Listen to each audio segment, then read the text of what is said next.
আজি 7 মাহ হল খবৰ পোৱা নাই 7 মাহৰ আগতে যে তই পঠাইছিলি তাৰে ধুতি এখন কিনিলো এটা বনিয়ন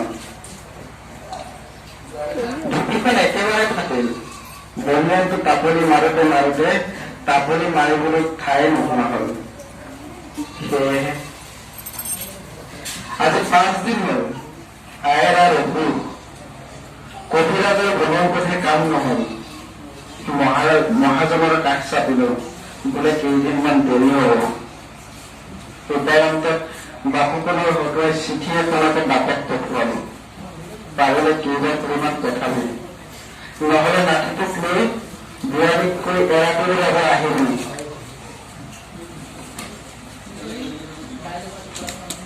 আহিবিচোন নহলে নাতিটোক লৈ বোৱাৰীতকৈ এৰাতিৰ বাবে আহিবি নাতিটোক চাবলৈ বৰ হেঁপাহ জাগিছে আহিবিচোন আয়েৰাকো চাই যাবি বানে মৰা মোৰ খেতিৰ কোলাৰ বস্তু ইটো তোৰ পিতায়েৰা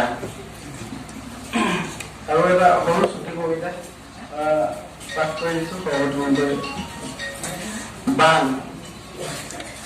আজি ৰাতি নাথাকো দিয়া মোৰ তহচৰ আধ্যাত্ম মই নৈৰ কমি তোমাৰ সুখ দুখৰ সমাধানী হৈ আজিয়ে উভতিব লাগিব আয়ে চাবি পথাৰৰ কাষত মেলি থোৱা জলজীয়া মুঠিবোৰ লুটিয়াই লুটিয়াই অপেক্ষা কৰি আছে ডাঙৰলৈ মই নকৰো কবি ময়ো নৈত কৰিব কৰিম এইবুকু পানীত আয়ে হেঁপাহৰ কাপোৰ কেচ কেচ নথিবোৰ এদিনী পানীত কট বক প্ৰতি বছৰে চিনাকি কৰোঁ ধন্যবাদ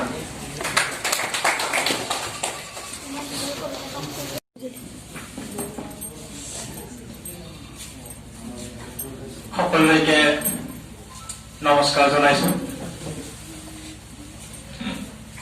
মই কবি মই বহুত কবিতা লিখো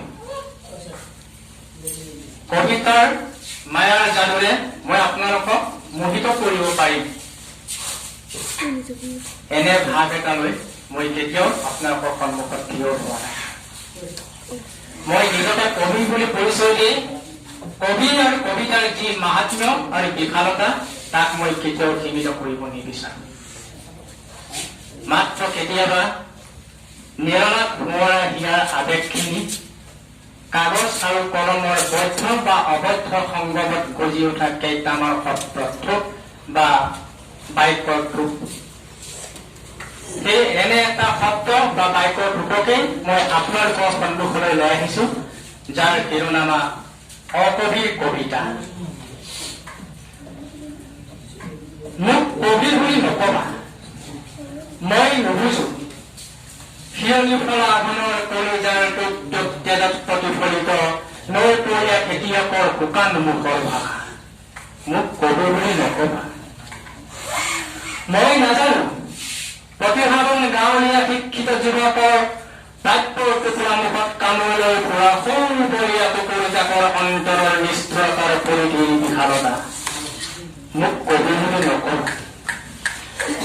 মই নুবুজো ৰঙীন শব্দেৰে খোদিত বুকুখন লৈ দিনে নিশাই ৰদে বৰষুণে হাজাৰটা সত্তা বান্ধি থিয় হৈ থকা শিলা ভাস্কৰ্য দিল্লীত মোক কবি বুলি নকবা মই নাজানো বেশ্যাৰ গৰ্ভত জন্ম লৈ বাতৰুৱা কুকুৰৰ মুখত ঘূৰি ফুৰা কিশোৰ কন্দন শুনি কেনেকৈ উদযাপন কৰিব পাৰি সত্য জীৱনৰ প্ৰতিটো পল মোক কবি বুলি নকবা মই নাজানো কেনেকৈ শব্দ অস্ত্ৰোপচাৰ কৰি বচা বচা শব্দৰ টুকুৰাৰ উপহাৰেৰে নৈ কিবা লাঞ্চিতা দ্ৰৌপদী বুকুত জৰাই তুলিব পাৰি জীয়াই থকাৰ সপোন। মোক কবি বুলি নকবা, মোক কবি বুলি নকবা। ধন্যবাদ।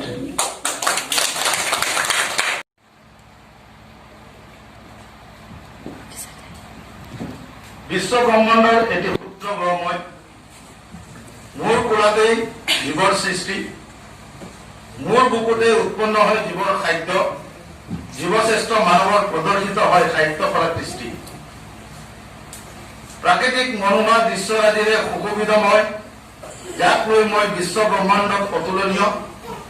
মোৰ ব্যৱহাৰে অৰিহণা যোগাই জ্ঞানৰ অন্বেষণ, যাৰ ফলত সৃষ্টি হ'ল বিজ্ঞানী তথা দাৰ্শনিকগণ।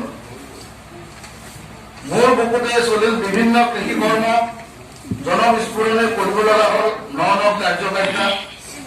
অধিক উৎপাদনৰ বাবে ব্যৱহাৰ হ'ল জৈৱিকৰ ঠাইত ৰাসায়নিক, যাৰ ফলত মোৰ ভাগ্য হ'ল অনুৰ্বৰতা। বিজ্ঞানৰ আৱিষ্কাৰ আশীৰ্বাদ নে অভিশাপ, প্ৰতিযোগিতামূলক সিদ্ধান্তই কৰে হাহাকাৰ। মোৰ বক্ষৰ অংগ জল থল তথা আকাশত মাৰণাস্ত্ৰ আগ্নেয়াস্ত্ৰ পাৰমাণিক বোমাৰ জয় জয়কাৰ। কিমাননো শৰীৰ মোৰ সন্তানৰ আঘাত, ৰুগ্ন দেহৰ অন্তৰ আত্মাৰ কৰুণ আত্মনাদ।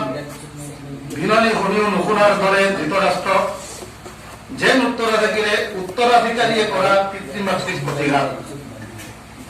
জীৱশ্ৰেষ্ঠ মানৱৰ প্ৰতিশোধ পুৰণাতা হল আজি ধ্বংসৰ কাৰণ। সময় থাকোঁতেই যদি সম্প্ৰীতিৰ বান্ধন ছিঙিবলৈ কৰা যদি বাৰণ, তেহে তুমি পুনৰ প্ৰতিষ্ঠিত হ'ব পাৰিবা মোৰ পক্ষত। ত্যাগ কৰি বৰ্ণভেদ ধৰ্মভেদ মতভেদ আৰু প্ৰতিশোধ কৰি পুনৰ বনানীকৰণ স্বচ্ছতা নিবাৰণ, যাৰ ফলত ৰক্ষা পৰিব তোমাৰ উত্তৰাধিকাৰীগণ। ধন্যবাদ।